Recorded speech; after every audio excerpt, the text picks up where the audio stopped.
The message from the void. The discovery. Captain Marcus Webb had been stationed at the Lunar Research Facility for 3 years when the signal arrived. It came on a Tuesday morning, which seemed almost too ordinary for something that would change humanity forever. Marcus was reviewing supply manifests in his small office when Lieutenant Sarah Kim burst through the door without knocking. "Captain, you need to come to the communications bay right now," she said, her face pale. Marcus looked up from his screen. Sarah was usually calm and professional. Seeing her like this made his stomach tighten. "What happened?" "We received a transmission. It came from outside our galaxy." Marcus stood so quickly his chair rolled backward and hit the wall. "Outside our galaxy? That's impossible. Our deepest probes barely reached the edge of the Milky Way." "I know, sir. But the signal is real. It's strong and clear. And it's directed specifically at Earth." Marcus followed Sarah through the narrow corridors of the facility. Other crew members stopped what they were doing to watch them pass. Word was already spreading. By the time they reached the communications bay, a dozen people had gathered outside. Inside, Dr. James Patterson was working at the main console. He was the facility's chief communications officer and had been analyzing radio signals for 20 years. Marcus had never seen him look frightened before. "Show me," Marcus said. James pressed a button. The room filled with a sound that was both beautiful and terrifying. It was like music but not quite. Like language but not quite. It seemed to come from everywhere at once. "We have been translating it for the past hour," James explained. "The signal contains its own translation matrix. Whoever sent this wanted us to understand it perfectly." "Play the translation," Marcus ordered. James pressed another button. A voice began to speak. It was neutral and emotionless, like a computer reading a script. But the words themselves were anything but neutral. "People of Earth, we are the Krell Collective. We have watched your species for 100 of your years. We have studied your progress. We have measured your capabilities. You have reached a point where you can no longer be ignored. Therefore, we are extending to you an invitation. Join the collective. Submit to our guidance. Accept our protection. In exchange, you will be granted access to technologies beyond your current understanding. You will be given a place in the greater community of intelligent species. You will be safe." The voice paused.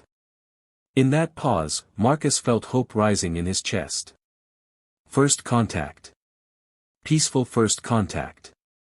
This was what humanity had dreamed of for centuries. Then the voice continued. "If you refuse our invitation, you will be removed. Your species has shown tendencies toward violence and aggression. You consume resources without consideration. You expand without permission. These behaviors cannot be tolerated in civilized space. If you do not join us willingly, you will be eliminated for the safety of all other species. You have 60 of your days to decide. Choose wisely." The transmission ended. Silence filled the room. The council meets. 3 days later, Marcus found himself in Geneva, sitting in the United Nations Emergency Assembly. Leaders from every nation on Earth had gathered. The mood was a mixture of excitement and terror. Secretary General Maria Santos stood at the podium. She was a small woman with iron in her spine. Marcus had met her once before and remembered thinking she was the kind of person you wanted in charge during a crisis. "We have confirmed the authenticity of the Krell transmission," Maria announced. "Our best scientists have analyzed the signal. It originated from a point approximately 2 million light-years from Earth. The technology required to send such a message is far beyond anything we possess." A hand raised in the audience.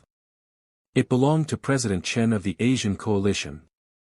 "Have we received any additional information about the Krell? Do we know what they look like? How many of them there are?" "We have analyzed the transmission for additional data," Maria replied. We found embedded files containing images and information. The Krell are a collective consciousness. Millions of individual beings connected through technology into a single mind. They have existed for over 50,000 years. They control approximately 8,000 star systems. The room erupted in whispers. 8,000 star systems. The number was almost incomprehensible. How many species are part of this collective? Someone asked. According to the information provided, 147 species have joined the Krell collective. They are described as prosperous and peaceful under Krell guidance. Prime Minister Okafor from the African Union stood. Guidance. That is a pleasant word for control. These Krell are telling us to surrender or die. That is not an invitation. That is a threat. Perhaps, Maria said carefully, but it is a threat we must take seriously. We have no weapons that could fight against a civilization that controls 8,000 star systems. If they decide to eliminate us, we cannot stop them. Marcus sat in the back of the room and listened. He understood both sides of the argument. Joining the collective might mean survival. Refusing might mean extinction. But there was something about the Krell message that bothered him. Something he could not quite identify. The hidden archive. After the assembly ended, Marcus did not return to the lunar facility. Instead, he went to visit his old mentor, Professor Elizabeth Chang. She had taught him astrophysics at MIT 20 years ago. Now she was retired and living in a small apartment in Boston. Elizabeth opened the door and smiled when she saw him. Marcus. I wondered if you would come. You've seen the news, Marcus said. It was not a question. Everyone has seen the news. The Krell message has been broadcast on every channel. Come in. We need to talk. Her apartment was filled with books and star charts. Elizabeth had never fully embraced digital technology. She preferred paper and ink. Coffee, she offered. Please. They sat in her small kitchen. Marcus waited while Elizabeth prepared 2 cups. She moved slowly now. Age had caught up with her. You came here because something is bothering you, Elizabeth said. You want to know what I think about the Krell. You always could read my mind, Marcus replied. Elizabeth sat down across from him. I think they are lying. Marcus leaned forward. What do you mean? The Krell claim they have been watching us for 100 years. They claim they are concerned about our violence and aggression. But think about the timing, Marcus. Why contact us now? What changed? We launched the deep space probes 5 years ago, Marcus said slowly. The ones that left our solar system. Exactly. And 6 months ago, those probes detected something. A structure in deep space. We sent out a team to investigate, but they have not reported back yet. I think the Krell are worried about what we might find. Marcus felt a chill run down his spine. What kind of structure? Elizabeth stood and walked to her desk. She pulled out a folder and handed it to Marcus. Inside were photographs and data readings. Marcus stared at them in shock. This is classified, he said. How did you get this? I still have friends in the research community. They sent this to me because they trust me. And because they are afraid. Marcus looked at the images. They showed a massive ring floating in empty space. It was covered in symbols and patterns. It looked ancient. What is it? Marcus asked. We do not know. But the Krell message arrived exactly 1 week after our probe discovered this structure. That cannot be a coincidence. Marcus stood. His mind was racing. If the Krell are worried about this structure, then maybe it is something that could help us. Something they do not want us to find. That is what I believe, Elizabeth said. And I think you should go find it. The decision.